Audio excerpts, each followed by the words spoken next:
Before tonight's horrors unfold, drop a comment and let us know where in the world you're tuning in from. Your support keeps the horrors alive. Let's begin.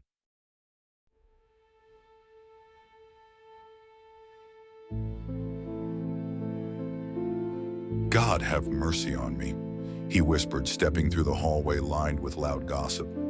It's been too long, almost a week. I know I'm... Surprise! The gargantuan hands grabbed him from behind, slamming him against the locker. His books crashed to the ground with a thud, and he stared like a deer in headlights at the man before him. It's been almost a week. I was just thinking that too. So, you knew it was coming, huh, Christopher? His posse of friends were laughing beside him, as other teenagers simply walked by, not the least bit concerned. Buzz, give me a break. You had a break, Chrissy. He ruffled his hair. Almost a week. Christopher said nothing. He conceded defeat. Damn it, Christopher whispered in anger, feeling unable to breathe.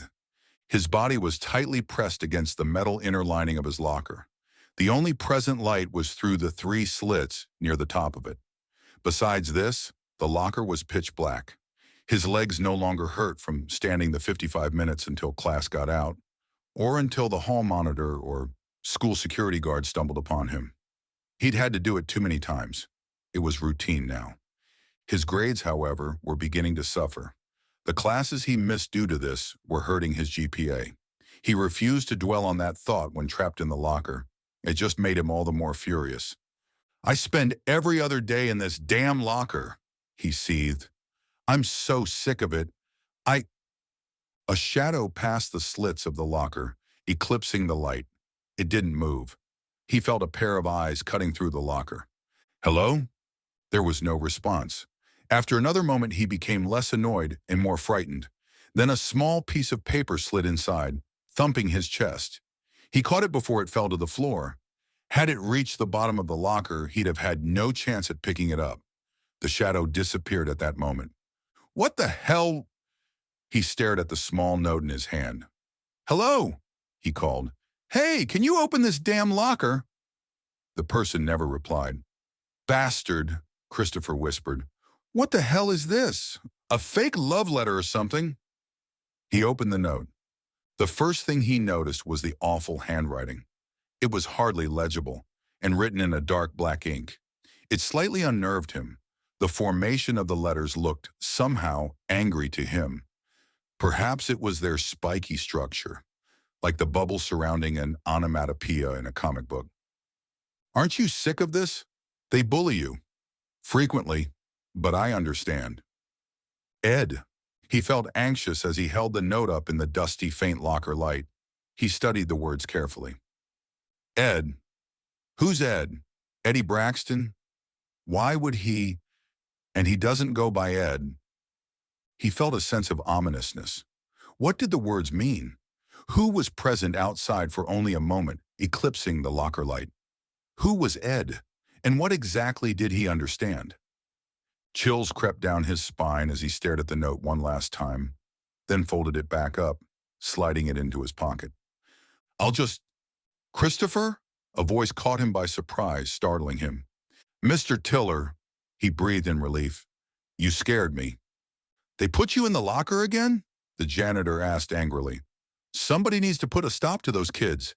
He twisted the lock left and right, having memorized the combination by heart at this point. When it unlocked, he opened the locker, studying Christopher's dark blue eyes and long brown hair. Thanks, he stepped out. And nobody will put a stop to them. Everything they do here at Garrick goes unnoticed. The principals don't care, not one bit. That's why I always end up in there. The janitor sighed. I'm going to do something about this. He spoke his expected platitudinous promise. Christopher nodded. Then he felt the urge to ask a question. Hey, Mr. Tiller, did you see anybody walking by in the hall? Like only a couple minutes ago? I saw a boy, Mr. Tiller responded. Not sure who he was. He walked down the hall and took a left. Didn't see him after that. A tall fellow, looked like he had glasses, but I'm not sure. Why? Did you beg him to help you and he just walked on by? No, don't worry about it. Thanks for getting me out again. Of course, I mean it, Christopher. I'm going to do something about this. Thanks. The room was dark. Christopher's back to his bed. He lay awake, his curtain open, allowing in the moonlight from outside, which illuminated the room just enough to read the words. Aren't you sick of this? They bully you, frequently, but I understand. Ed. Who is Ed? He contemplated it continually without rest. Ed, what is it you understand? Are you getting bullied too? Why didn't you say anything? Chills crept down his spine again, and he decided to stop thinking about it for the night. He folded the note and sat up. He set it on his desk, then crawled back into his bed, making his way under the covers.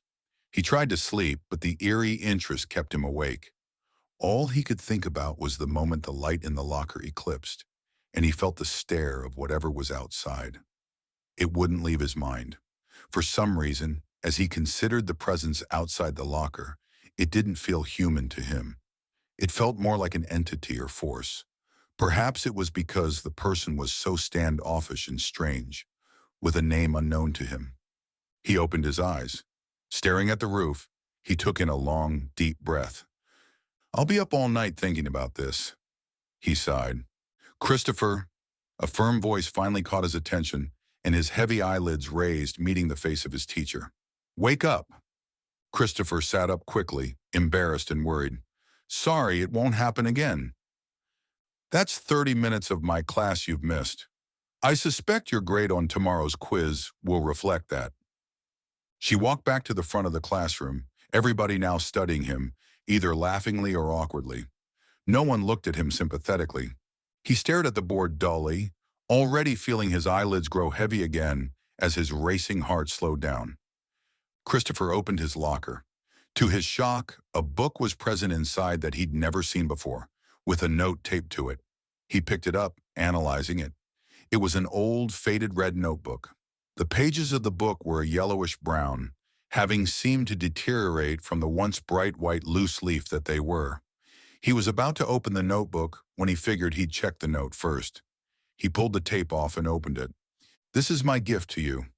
Read it carefully and not at school. You can't show anybody this notebook. Read it when you are alone. When you are finished, leave a note in your locker telling me what you think. Ed. It slightly unnerved him to see the words written in the misshapen handwriting. Even the dark ink of the letters looked unnatural. He placed the notebook back down in the locker, following the instructions. However, curiosity took over. He opened it slightly, eyeing the first page. From what he could tell, it was notes on American history. The handwriting was the same, hardly legible and dark. Something's wrong here, Christopher sighed. I don't know what, but this just isn't right. How did Ed get in my locker? And this notebook looks so old, like it's from the 80s or 90s. I don't like this at all. He shook his head. He set the notebook down, shutting his locker. He turned around and instantly noted the presence of Buzz coming up the hall. He dashed for his classroom, hoping Buzz hadn't noticed him. All Christopher could hear was the clock ticking. The school psychiatrist was making her pot of coffee like usual, leaving Christopher alone in the office. His elbow pressed against the table, he leaned on his palm, bored. I hate these Thursday meetings, he grumbled. I have better things to do than sit here while you make coffee. Then the journal came to mind. Despite how ominous it felt, he was also deeply curious about what he'd find inside. Every time he imagined it sitting in his backpack, he felt like Ed was nearby, watching him. Alone in the office, he stopped contemplating the notebook, and Ed in hopes not to feel worried again. 3 minutes later, the psychiatrist returned.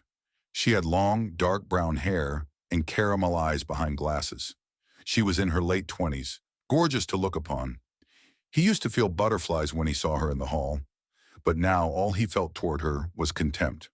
Her neglect of his problem seemed completely opposite of her job, and her tendency to make his situation seem like his fault infuriated him. Hey, Christopher, she smiled, sitting down at the desk across from him, holding her cup of coffee. How was your day? I didn't get kicked or punched today. I wasn't thrown into a locker either. So it was okay. Don't be so negative, Christopher. She touched his shoulder, slightly annoyed and slightly determined to change his mindset. I told you, your negativity only contributes to the problem. Christopher seethed. He decided that saying nothing was better than saying something and having her make things worse. Listen, Christopher, Buzz's parents give a lot of money to the school, and Garrick High School needs the money. She rubbed his arm tenderly as he stared into her eyes, his tortured soul meaning nothing to her oblivious smile. And they're all just messing around. Anyway, if you weren't so moody, I don't think people wouldn't pick on you as much. Look, Christopher, just take this all as a life lesson. There are going to be mean people in the world sometimes. You need to deal with them. You'll have bosses you don't like, and Christopher faded out. Once again, he was reminded why he hated everyone. Though he generally suppressed thoughts of anger, the school psychiatrist always made them blossom. In her office, he always came to a new dark conclusion. Today, while blocking her meaningless words, he realized that there wasn't a single person at the entire school that he cared about. He started to think about if it would bother him if they all died. He lied to himself when he reached the epiphany that it wouldn't. Then he started thinking about how perhaps things would be easier if he himself died. Then nobody could hurt him anymore, or ignore him. And if they did ignore him, he'd be dead, so he wouldn't have to experience it. Are you listening? No one understands, he thought to himself. Then he remembered Ed. They bully you, frequently, but I understand. Christopher, he looked at her uninterestedly. Are you there? You know, ignoring somebody that's trying to help you is rude and…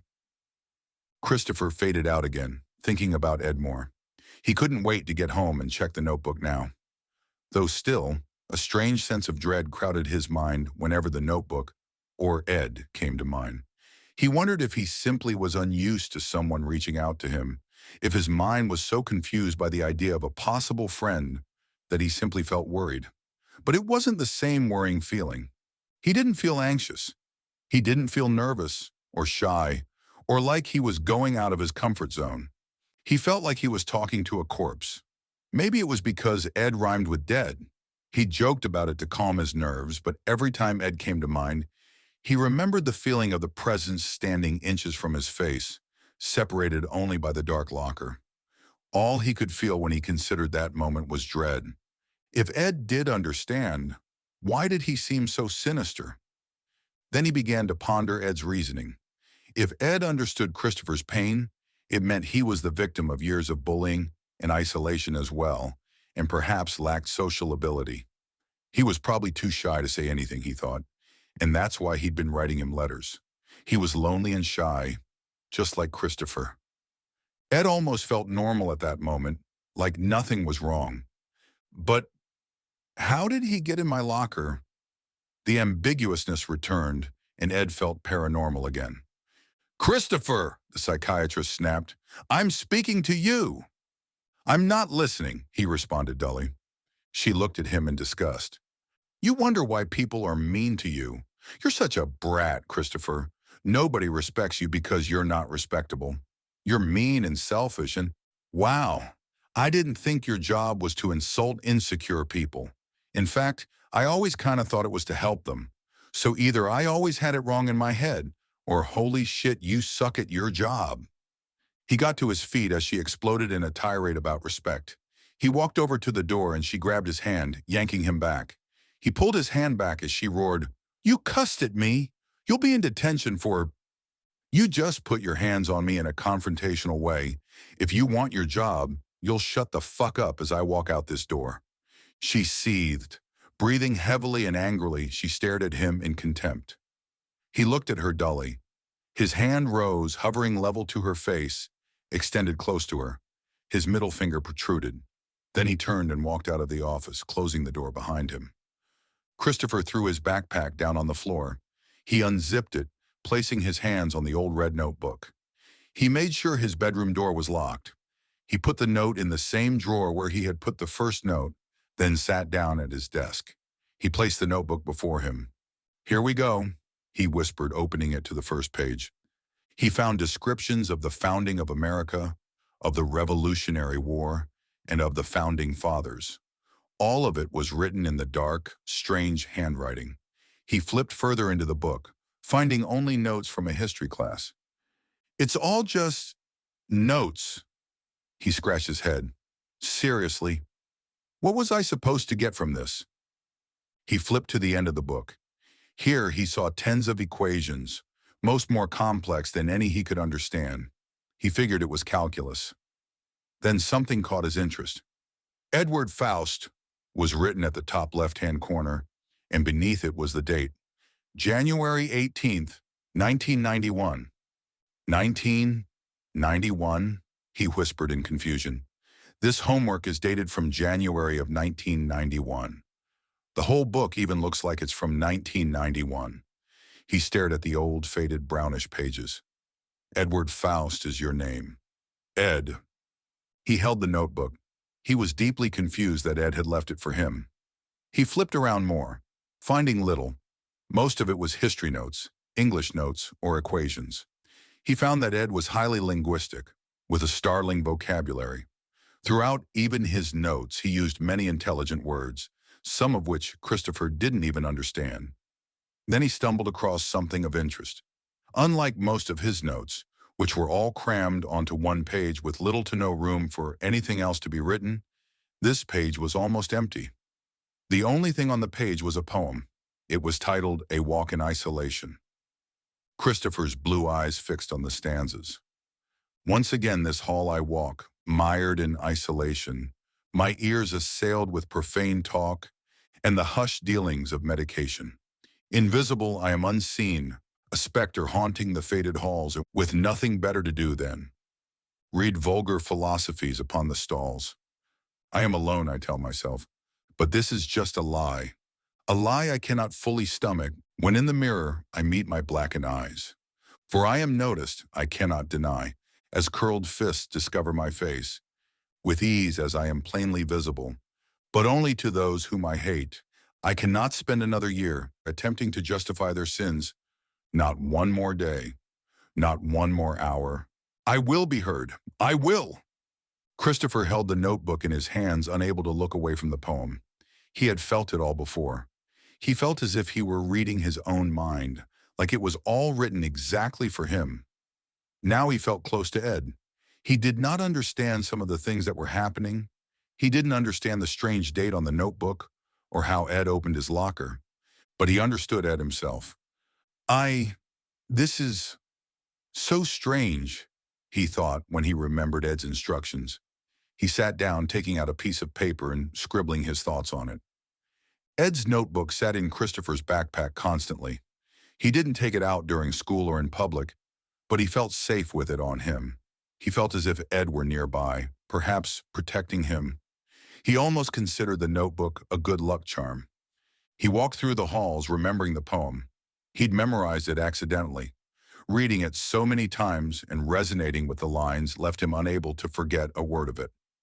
He whispered the lines to himself as he passed a group of students who all leaned against their lockers, cursing without hesitation. He looked to his left, studying the brazen transaction among two students in the shadow of a vending machine. Before they departed, each sliding what he received in his own jacket pocket. Ed, he thought, I wish you were here to walk these halls with me. I feel like I know you so well now. Edward Faust, it's like we're brothers or something. He choked in agony as his back abruptly slammed against a locker. His eyes widened in fear as Buzz came into view, laughing and holding his phone in Christopher's face, recording him as he began to punch him in the stomach. After 5 seconds, he let go of Christopher, turning and staring at his phone with a grin, as if he'd simply played a small prank and recorded it. Send that to me, one of his friends laughed, a perky girl, and he laughed. I will, 1 sec. Christopher breathed heavily, his stomach in agony. He tried to stumble away, but Buzz spoke. Don't go anywhere, Christopher. He froze, he waited dully. Not one more day, not one more hour. I will be heard. I will. The words wrapped around his brain, and he almost felt like speaking them aloud, as if they were some type of Savior's gospel that could rescue him. Buzz picked his phone back up, recording Christopher again as he instructed. Get in your locker, Christopher. Christopher glared at him, paying no mind to the camera. Hey man, I could feel myself shoving you in there. His friend started laughing. Don't think I can't do it one-handed. Christopher climbed into the locker. He stared at the camera in deep hatred before the locker door slammed shut. Not one more day, not one more hour. I will be heard, I will. Buzz's laughs echoed through the hall, matched only by the chuckles of his friends. When the filming stopped, Buzz grinned. I knew you'd make the right decision. That was hilarious. I just told you to go in and you did. You're like my dog or something. Shit, that's a great idea. I'm gonna bring a leash to school someday and make you wear it. He laughed. Damn. Well, it was nice talking to you, Christopher. And, hey, you're welcome. You know, for the leg training I've been giving you. Standing the whole class period must have been hard for a pussy like you, but now you're used to it. He high-fived one of his friends as he walked off with the group. Christopher was silent. Today he was not furious. Today he was not desperate. Today he was not depressed. Ever since the discovery of the poem in Ed's notebook, he started to feel in control. He felt as if these were only battles he was losing, but he was going to win the war. 30 minutes elapsed of Christopher trying to get the notebook out of his backpack so he could read more of it, but he couldn't get the backpack off his shoulders in the cramped space, nor could he reach into it from behind and remove the old red book. Then, to his surprise, a shadow eclipsed the slits atop the locker. He knew it was Ed. His heart exploded to life. He felt deep fear as well as intense gratitude. He felt like speaking, but stayed silent. He waited for Ed to initiate things. Did you read my book, Christopher? Christopher was taken aback. Ed's voice was nothing like he imagined.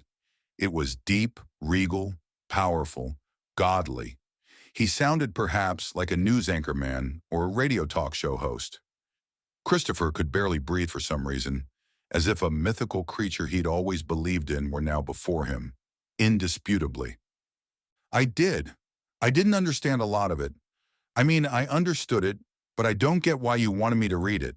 I read your poem, though, A Walk in Isolation. I loved it. It's an amazing poem. I completely know how you feel. Ed was quiet. You didn't read through the book. You missed the most important part. You skipped the middle. Christopher felt embarrassed. Yeah, the beginning was all notes, so I skipped to the end to see if it changed. The end was all equations. I found your poem, and another page that was weird. It looked like homework. It was dated from 1991. Ed had no response. There was a strange period of prolonged silence. However, the light never returned to the locker. This meant Ed was still outside. I want you to read the middle tonight. It might be a little confusing. I'm sorry about my handwriting as well. Anyway, there's a trick to reading what I wrote. You're smart, Christopher. You'll figure it out. And for what it's worth, thank you for your regards concerning my poem. Mm-hmm, he replied. Christopher? Yes, Ed. I'm going to open your locker now so you can get out, but you have to promise me something. He felt like asking him how he knew his combination, but instead simply responded, yes. Don't look at me. I don't want you to come out until you count to 30. The instructions deeply perplexed him. Okay. He heard Ed's long fingers twist the lock left and right, accompanied by clicking sounds. Clank. He set the lock on the ground. The light seeped in through the locker again as Ed's footsteps reverberated softly down the hall. It took everything in Christopher's body not to look at Ed. When he reached 25, he could hold back no longer. He opened the locker door, scanning the hall for anything. He found nothing. He sprinted over to the end of the hall, taking a left, going the same direction Mr. Tiller had described Ed going the last time. Now he saw a tall male in the distance, wearing an old blue flannel shirt. He had short, dark hair and glasses. The male was far into the parking lot of the school. He finally disappeared past a van. Wow, Christopher whispered. That was Ed. I could barely see him, but he didn't look like he was in his late 30s. He sounded like it, though. It shocked him that he'd finally heard the voice of the phantom that kept him wide awake at night.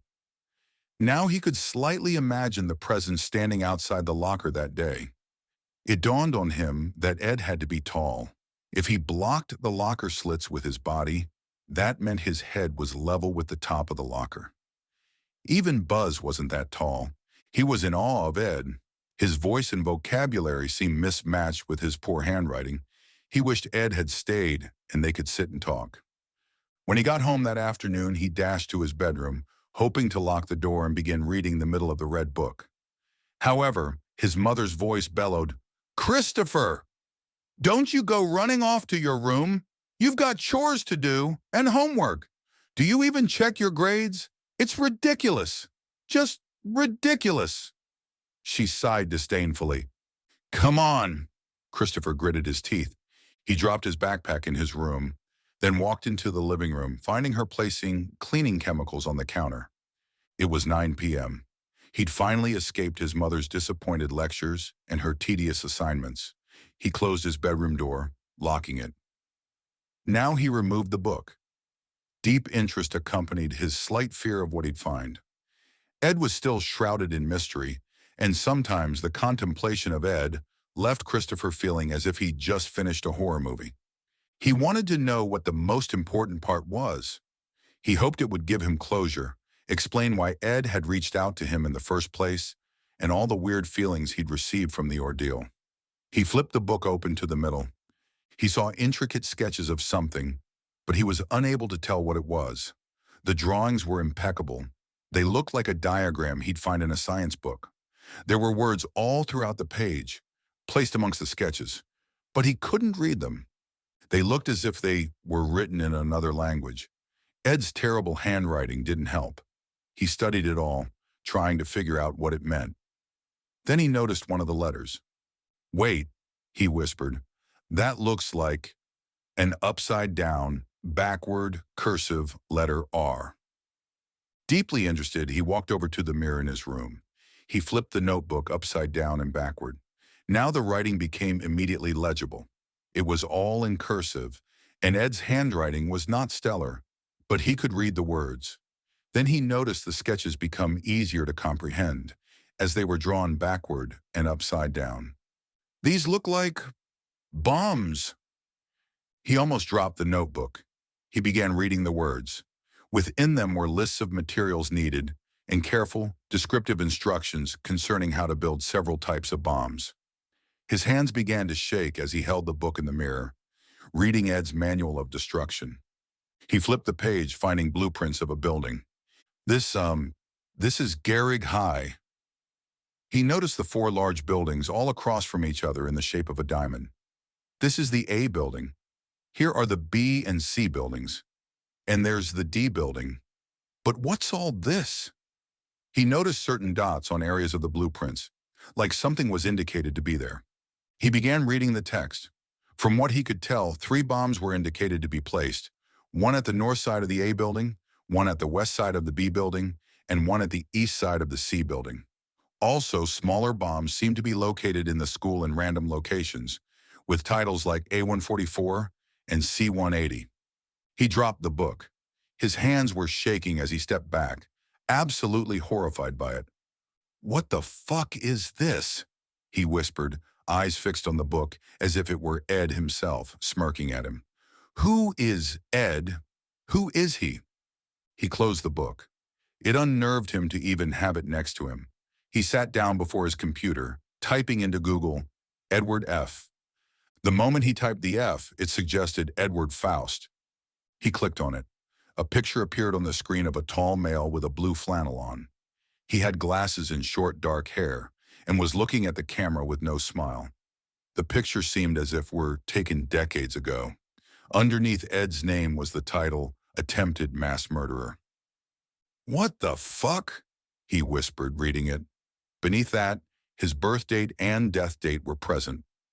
August 24th, 1972, March 18th, 1991. His heart froze completely. He stared into Ed's eyes on the computer screen. He was sure that this was the figure he'd seen outside his school earlier. He clicked on the first website that was accessible, A news article from 2011. It's been 2 decades since arsonist and murderer Edward Faust died in what could only be considered the will of God occurring.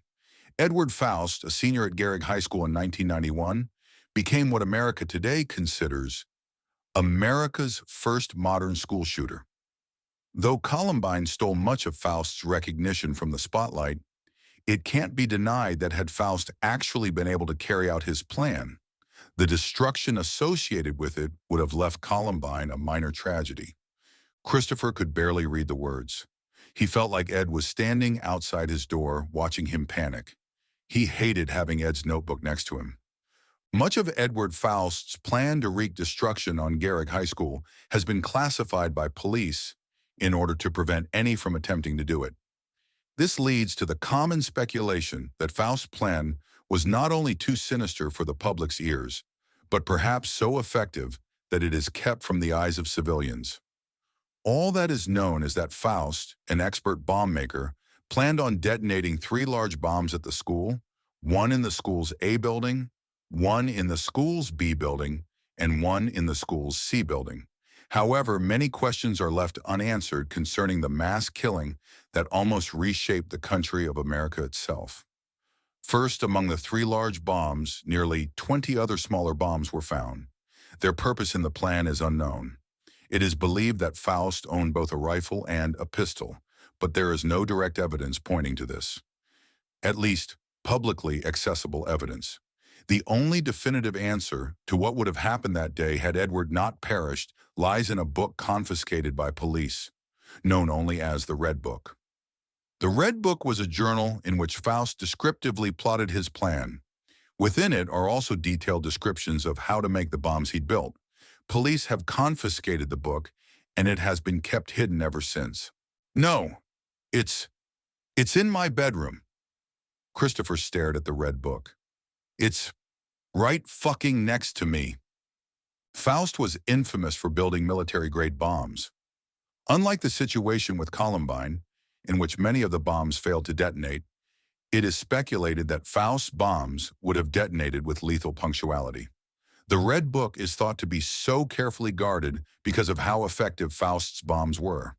It's also noted that the descriptions in the book concerning the construction of the bombs is very easy to understand, written so that anybody could build them if they followed the directions carefully.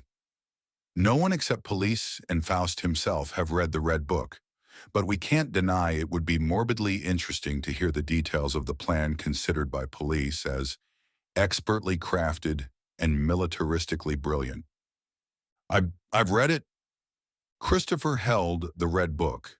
He could hardly restrain the intense emotion driven from touching it. He was astonished to be holding this piece of American history, this item that almost changed the shape of the country forever. What happened to him? Why didn't his plan ever happen? Christopher scratched his head anxiously, scrolling to the bottom of the article. Faust's death was just as mysterious as his writings. One day in his basement, where he built all his bombs, it is believed that he did something wrong while crafting an explosive. It detonated, killing him and his mother, destroying their house and damaging surrounding houses. While this was at first believed to be one of his larger bombs, it was later discovered this was far smaller than the 3 bombs he'd built and plotted to leave in the A, B, and C buildings. The explosion prompted police to investigate, and within the week they discovered a storage unit Faust had rented, which was loaded with the bombs he'd constructed. The Red Book is believed to have been in the storage unit as well, though some speculate it was destroyed in the initial explosion, and only pages of the Red Book were present in the storage unit. The bombs were quickly confiscated by police and hidden from the public, though one photo was taken of the bombs being transported from the scene by a reporter that dashed behind crime scene lines. The picture is below. He looked at the picture. It was blurry and in poor resolution. A police officer was close to the camera, raising his hands to block the shot, but in the background, a truck could be seen, with 3 tall, ominous bombs sitting in its bed. They looked exactly like the drawings he'd seen in the Red Book. He estimated that the other smaller bombs were in the truck, too small to be seen in the flatbed. The police at first were opposed to the photo being released, but years later, they allowed it to be shown after hundreds of demands from Garricktown locals to see the weapons that almost marked the end of their lives. To this day, great tragedies have occurred. 9/11, Columbine, and Sandy Hook are several examples. But it is absolutely definite that had things not happened differently in March of 1991, Gehrig High would be a word none of us would grow up in America without knowing. Christopher hit the back button, eyes meeting Ed's eyes again. You're dead, but you're not. You came to my school. You gave me the Red Book. You've been talking to me. His whole body was trembling. He knew it was real, and yet still, it felt like some long, drawn-out nightmare or a horrible hallucination. He opened the Red Book again. He looked at the handwriting, the dark ink, imagining Ed sitting in his basement, plotting the mass murder of hundreds of teenagers, teachers, and civilians. Not one more day, not one more hour. I will be heard. I will, Christopher whispered. The words all made sense now. It disgusted him that he began to feel flattered. He picked me to carry out his plan, his brilliant plan. He picked me to do it. He's just like me. His own words scared him. He tried to stop thinking about it, but he couldn't resist. Ed saw everybody as an enemy, except me. He trusted me with the Red Book. He came to my locker. He opened it for me.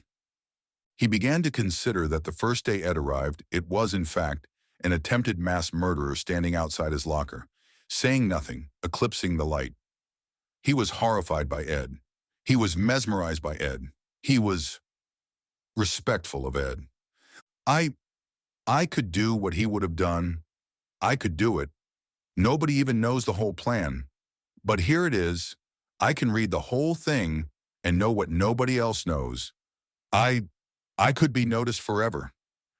Ed and we'd go down in history. He caught his tongue. What the fuck am I saying? He thought about the first time Ed thought these things, sitting in his basement. The first couple times he held on to morality and shooed the thoughts away, however desirable they were, denying they gave him pleasure to consider. Then he imagined Ed facing himself, admitting he loved the idea, admitting it sounded like something he was capable of. And before long, he was writing the Red Book and building the bombs. And here I am, faced with the same decision.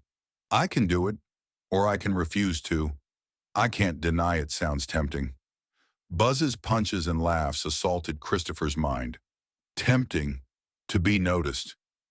The psychiatrist's foolish advice and heartless sentiments left him curling his fists, trembling, sweating. I could kill them all. It'd be the craziest fucking school shooting they ever see. A bombing. They'd all die like what should have happened 26 years ago. All dead, like they deserved. And I'd be remembered forever. So would Ed. I could do this for Ed. He wouldn't be the failure that almost did it. He'd be the seed that made it happen when everybody least expected it. He felt his heart begging him to stop thinking what he was thinking. Every last scrap of morality and faith in human nature slowly distracted him, and he began to think about how disturbing it all was. He stood up. He walked out of his bedroom, leaving the Red Book on his desk. He walked past the living room where his mother was drinking on the couch. He stepped outside, shutting the door behind him, breathing in the freezing outside air. I can't do something like that. I know I can't. What was Edward Faust's plan at Gehrig? I know the police covered most of the story up, but any informed opinions? Submitted by Airgold. Best answer. Edward was brilliant. He made bombs that even the military said were so powerful that everybody at Gehrig would have died in the ABC buildings if he had lived to place them. The Smalls bombs that were found were going to get placed in the people's lockers that he didn't like first, and then when those went up, he was going to set the bigger bombs off. The news doesn't say it a lot, but 2 weeks before Edward died, the master plan of all the school locker combinations and who they belonged to got stolen. And it was probably stolen by Edward so he could place the bombs in the lockers of the people he didn't like. He also had a shotgun that he was going to use. He was going to wait at the D building and shoot at people running out of the school. He picked the D building because the D building was under maintenance at that time, and there were only a couple exits that could be reached, so he'd have a tight grouping of escaping students and teachers to shoot at. Submitted by Conspiracy Realist. Damn, Christopher nodded. You were pretty close. You probably don't even know how close you are to what he was going to do. He'd already read every sacred page of the Red Book concerning the day of the shooting and had decided to look up Edward Faust's name and conspiracy theories concerning the event, simply to see what other people thought. He felt like he knew the answers to whether aliens or the Loch Ness Monster existed. And despite the fact it was a disturbing topic, he couldn't deny how exciting it felt to know the answers everyone on the internet tried and failed to find. The first part was totally correct. He stole the sheet with all the locker combinations on it. He could get into any locker in the school. He made 18 small bombs, 5 medium-sized bombs, and 3 large bombs. The 18 were placed in 18 students' lockers as specific targets, and the 3 big ones were placed in the A, B, and C buildings, specifically the north of A, the west of B, and the east of C. This was so that when they exploded, whoever survived would be left escaping through the D building, as the A building's main exit was on its north side, the B building's main exit on its west side, and the C building's main exit on the east side. You forgot, though, that the bombs were napalm bombs and would have created such a high-intensity fire that it would have been literally impossible to escape anyway but the south side of the D building. Everything else would be mired in flames. The part about the D building was correct mostly. It was under construction, and there were only 6 exits in the whole building, 4 of which would be destroyed by the initial explosions. He didn't have a shotgun, though. He had a Colt Car-15 Commando and a Colt M 1911A1 and was proficient with them. He'd been going to the shooting range with them 3 days a week, almost a year before his death date. By the way, another interesting fact, he planned the shooting to be on May 1st. Anyway, he placed the 5 other bombs in strategic locations in the parking lot to kill mourning teenagers and police. The way it would have happened is as follows. At 12 o'clock, 6th period, Edward was going to ditch his class. This whole hour he was going to move back and forth from his car, placing the bombs in the lockers. They were each placed in a different backpack. He planned on taking them all in one by one, so if anybody saw him, it looked like he simply had a backpack on. He was so neglected that no one would have noticed these weren't his usual backpack. When they were all placed, they were wired to explode upon being moved. He knew that they'd all go off at different times, and some of them would never go off at all, because once the first few did, his other targeted victims would be running out of the school. Still, he placed all 18, letting fate decide which of them would be personally killed by him. The 3 largest bombs were scheduled to go off at 1:01, 6 minutes after 6th period got out, and right after the first few bombs went off. After that, he would begin picking off the survivors. The parking lot bombs, most of which were hidden in trash cans, were then set to go off at 2 o'clock, when police would be occupying the parking lot. He planned on filming the whole thing on several camcorders positioned around him and the parking lot, which he was going to place earlier that morning.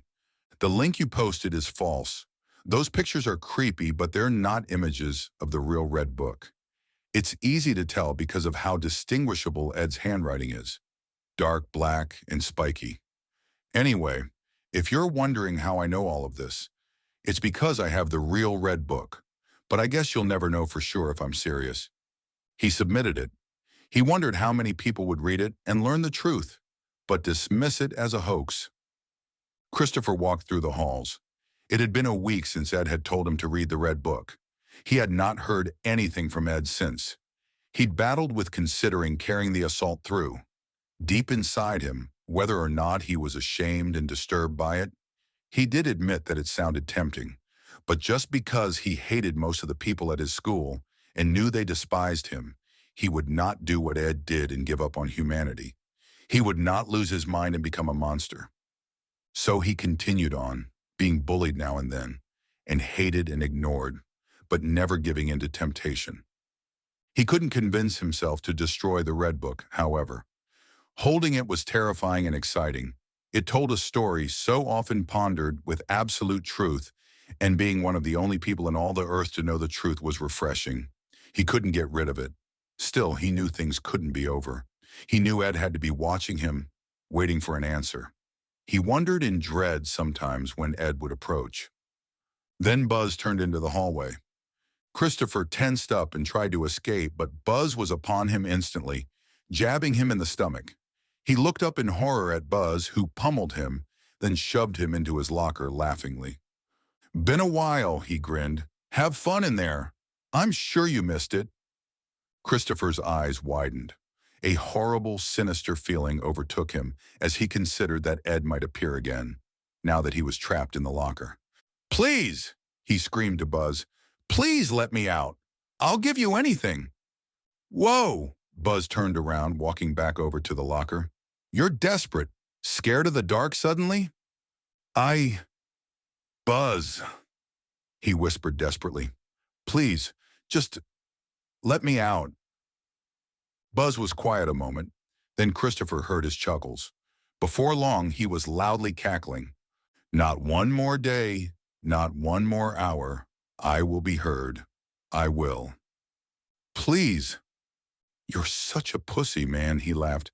"Not one more day, not one more hour. I will be heard. I will." "Buzz!" He trembled, overwhelmed with fear. He felt Ed coming. He knew the moment Buzz left, there'd be silence, and then he'd hear footsteps. Before long, the locker would be eclipsed, and there'd be breathing outside. "No!" he cried, slamming his hands against the locker. "Let me out! Let me out! Let me out, you motherfucker!" "Whoa!" Buzz jumped back, seemingly caught off guard. "Christopher, what the hell are you doing?" "Let me out!" he screamed, banging on it. "Calm the hell down, dude! A teacher's gonna come out!" Buzz started twisting the lock, and Christopher silenced himself, breathing in heavily. Then the turning stopped. "What the hell?" he heard Buzz whisper, his voice weak. "What is it?" Christopher knew what it was. He knew his chance to escape was over. He sat back in the locker as Buzz's pounding footsteps became audible. When he ran off, another set of footsteps could be heard. Quieter ones. Something stood in front of the locker. There was complete darkness inside. Christopher knew who awaited him. On the other side of the locker, only inches from his face, were the eyes of a mass murderer. Breathing in the air before him was a walking corpse. The pupils piercing him through the metal were Ed's. "They locked you in here again. Don't worry, you'll make them pay." Ed waited for a response. Hearing Ed's voice again made his heart tremor. He couldn't deny how strange it was to be respected by Edward Faust. "Did you read my book? What do you think, Christopher?" He was silent. "Ed," "Christopher, I know you can do this. Remember everything that they've done to you. Remember how they made you feel, Christopher. You know there's nobody in the world that cares about you, but I do." Here, a piece of paper fell through the slit and he caught it. "This is where I buried my guns and the key to my storage unit. The locker codes are all in there too.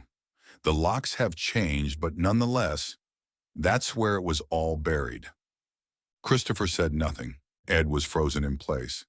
The darkness of the locker remained. "I know who you are now. I read about you. All about you. Ed, I'm not going to lie. You're brilliant. Honestly. And sometimes I really do wish I was capable of doing what you were going to do, but I know I shouldn't wish something like that. I know it's wrong. I know I shouldn't even be thinking about it. I can't shoot people. I can't blow the school up. I gave you my journal." He detected anger in his voice, which mortified him. "Christopher, I trusted you to do this. You're in a locker for the millionth time, and you say you shouldn't be hurting them? Really?" "I can't, Ed. Please leave me alone." "Christopher." Ed leaned against the locker, whispering in fury. Christopher could barely make out Ed's fierce eyes that were up against the locker's slits. "Why the hell don't you just do it, huh? You're here. You're back on Earth somehow. So you do it. Why me?" Ed stared into his eyes. He said nothing as he breathed slowly, unmoving, staring into Christopher's soul. Somehow Christopher knew Ed was unable to perform the bombing. He knew some force was limiting him. He stared into Ed's eyes, trying not to look away. "You fucking coward," Ed whispered. "I trusted you. You're the only person that's read my journal. Besides the pigs, I fucking trusted you. I'm not as far gone as you," Christopher whispered back. "I won't do it. I'll never do it. Leave me alone, Edward Faust. I won't blow up the school. I won't show the world what would have happened if you didn't die early. I won't. You hear me? I won't. The lock started moving around, and Christopher heard the clicking. He was terrified but headstrong as he waited for it to open. The lock fell to the floor. He waited for the locker to open, but it didn't. Then light poured into the locker again. Christopher considered opening the door as he heard Ed step away. He wanted to see his face, to really see him there. But he didn't. Something in him begged him not to see that sight. After all, if Buzz reacted the way he did, there was something visibly disturbing about Ed. He counted to 30. When he reached 30, he stepped into the hall, finding nothing. "Christopher, it's really brave what you did," Detective Sanders shook his hand. "I won't condone anything like what Edward Faust was going to do, but I can't say he wasn't a victim, that you weren't a victim. Most of the people in your shoes, they would have done it. They really would have. The fact that you didn't, that says a lot about you, Christopher." Christopher sat in the office. The curtains were all shut, and he remained with the detective completely isolated from other people. Christopher said that whenever he was contacted in person, he was behind a locker, so he never saw the man's face. The detective informed Christopher that the red book had been stolen a month ago, and that the person that was confronting Christopher and pretending to be Edward Faust was likely a criminal known only as the Insurgents, a man that performed acts of terrorism, but always through manipulated young adults. He was never caught, and though he hadn't stricken in 4 years, the detective who'd been assigned to catching the insurgents was sure it was his work. Christopher didn't know what he thought. The location given to him in the locker was indeed the location where the guns and locker codes were found, as well as the key to the storage unit. He, as well as the detective, were not sure how the insurgents would have retrieved that information. When he left the detective's office, he told them they'd stay in touch. When Christopher reached his bike, he climbed on the back, driving off toward his house. They'd moved from Garrigtown after the incident, in cooperation with the Witness Protection Program. Since then, Christopher's relationship with his mother increased. She was shocked to learn of what had happened in his life, that he'd been confronted by a serial killer and tempted with carrying out such a plan, all the while so blatantly ignored by those around him. He'd even made a friend in his new town. Still, though, some nights, his mind wandered back to Ed. He wondered if it somehow really was Edward Faust. He knew he saw what he saw the day that he peeked at him. It was unmistakably Edward Faust, he thought. Buzz's description of the man was also unsettlingly similar to Edward Faust's face, though Buzz explained that his face from the front was entirely singed and repulsive. Detective Sanders explained it was likely all a costume to fool Christopher into really believing it was Edward's ghost. Christopher knew it couldn't be Edward Faust. It couldn't have really been him. But some nights, alone in his room, he'd remember "A walk in isolation," and the final 2 lines, "Not one more day, not one more hour, I will be heard, I will," haunted him. The way he reacted to being told his poem was excellent never left him. He seemed flattered. Christopher wondered if the insurgents could play Edward Faust that scrupulously. "Oops, 1 second, babe." Christopher held the cell phone between his right ear and his shoulder as he placed the bread and butter knife down, pushing his daughter playfully off his leg as she gripped it, trying to push him over. "Daddy!" His oldest daughter laughed as she jumped up and down by his leg, trying to get his attention. "When is lunch going to be ready?" "Soon, Margot," he grinned at her. "I'm just talking with Mommy about when she'll be back." "Be patient," he smiled. "Okay," she sighed, her 2 younger sisters pouting melodramatically. "Stinkers," he grinned. Now, give Daddy some peace and quiet so he can hear what Mommy's saying. Hey, he smiled into the phone again. Sorry, Margot's hungry and Amanda's hungrier, and Alice thinks we're playing football or something, he laughed, because she's been trying to tackle me all morning. He heard her laugh. I miss you guys. I miss you too, baby. Christopher smiled peacefully. Is Colton okay? Teething like crazy, Christopher laughed. But yeah, he's been sleepy lately, which I never mind. Anyway, when are you coming back? Saturday? Saturday, baby, she assured. This news story is crazy. Covering the riots in Davenport alone took the whole news crew, and they're spreading and… She let out a long yawn. I just want this all to be over so I can come home and snuggle with you and sleep for hours. Ashley, he grinned, I love you. I can't wait. I'm telling you, the kids are staying at Eric's that day. We're going to spend the whole day in bed together. I promise. Awesome, she sighed happily.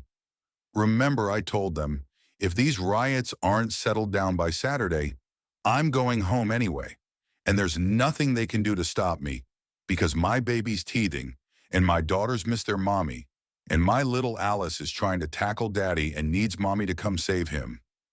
Christopher grinned widely. I can't wait. Oh, one sec, getting another call. He looked down at the caller ID. His heart froze.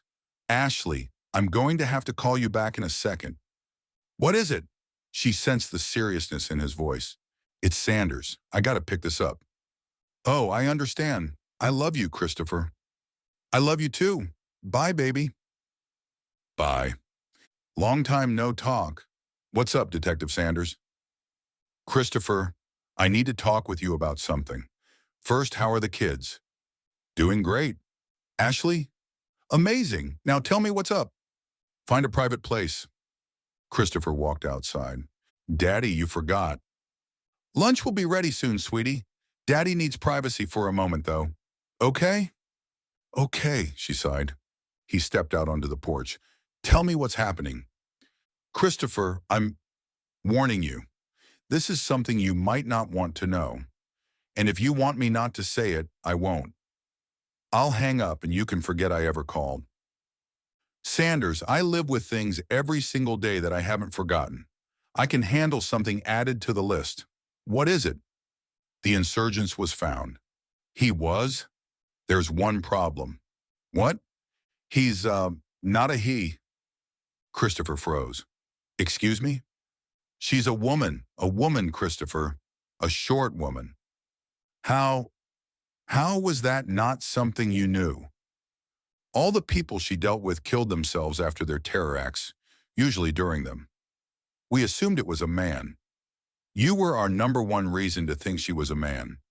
Now, however, other people have reported being victims of her, having told her no, and they all describe the same woman, short, red hair. This suggests that not only is she a woman, but she never disguised herself with these people. Not once. So she wouldn't have with me, and she couldn't. That voice was a man's voice. No woman can sound that way. Christopher, the two were silent. They said nothing for a moment. You've never been bothered again. Just remember that. Whoever that was, they're gone. They don't know you live in Tennessee now. So don't let this bother you, okay? One day we'll figure out who he was and… All right. They were silent again. Anyway, Christopher, I'm going to get to this paperwork.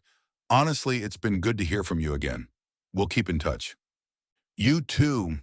Christopher leaned against the rail, looking out into his yard. He took a long, deep breath, shaking his head. It had been a long time since he'd recalled the feeling of being trapped in the locker, Ed breathing outside, his eyes cutting into his soul. But he felt it again. Enough. You're dead, Edward Faust. You're gone.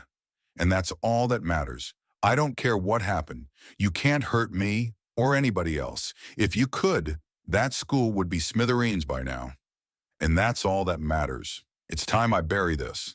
The man sighed, looking off into the yard one last time, before stepping back inside, closing the door behind him. Hey! The boy screamed, banging against the wall of the locker. Let me out! Scared of the dark, Milton? The group of males outside teased.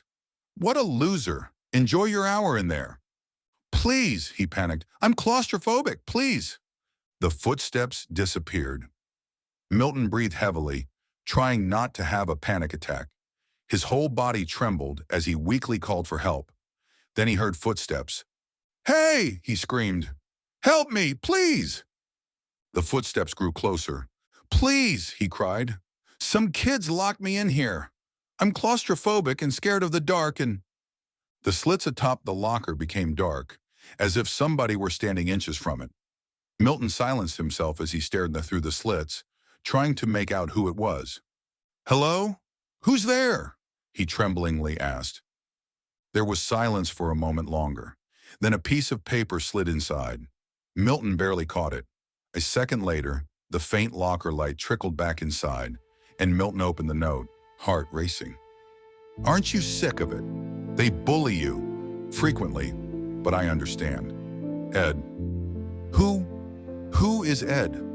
Milton's hands shook as he observed the abnormal writing. He studied it a moment longer, before tucking it in his pocket.